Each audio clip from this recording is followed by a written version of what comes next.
Quand on produit un biogaz, donc ce qu'on appelle communément un biogaz, c'est un gaz qui est produit à partir de matières organiques. Donc on fait fermenter finalement de manière tout à fait naturelle des matières organiques, ça peut être des déchets agricoles, des déchets ménagers.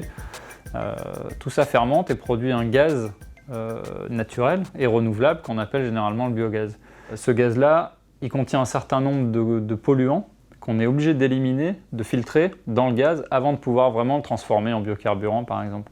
Nous, l'idée, c'était d'apporter aux producteurs de biogaz une nouvelle génération finalement de solutions pour filtrer leur gaz, plus économiques que ce qui se fait aujourd'hui, tout en répondant à un fort enjeu environnemental, en proposant des technologies qui abaissent de manière très notable l'empreinte environnementale de ces process.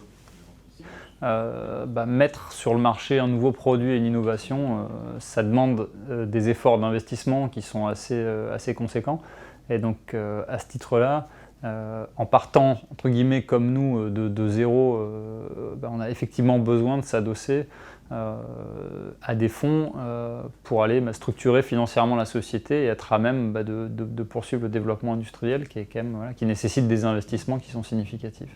Je me suis personnellement formé à tous ces aspects financement d'entreprise et j'ai eu la chance de rencontrer Sébastien Bonte lors d'une séance de formation qui avait trait autour de tout ce qu'implique une levée de fonds.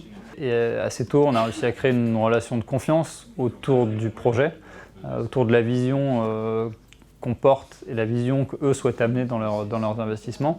L'idée, c'est effectivement aussi de profiter de leur expérience en termes de gestion, finalement, et en termes d'encadrement, de points d'étape pour structurer la croissance de la société.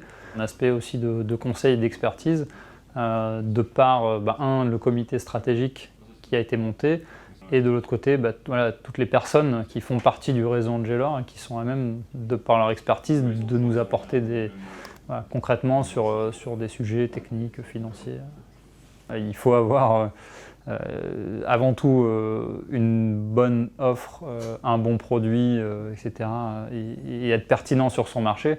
Mais le réseau, c'est quelque chose qui est extrêmement important. Et d'ailleurs, je pense qu'en tout cas, le réseau d'Angelor, j'espère, apportera aussi sa pierre pour construire, participer à la construction de la société.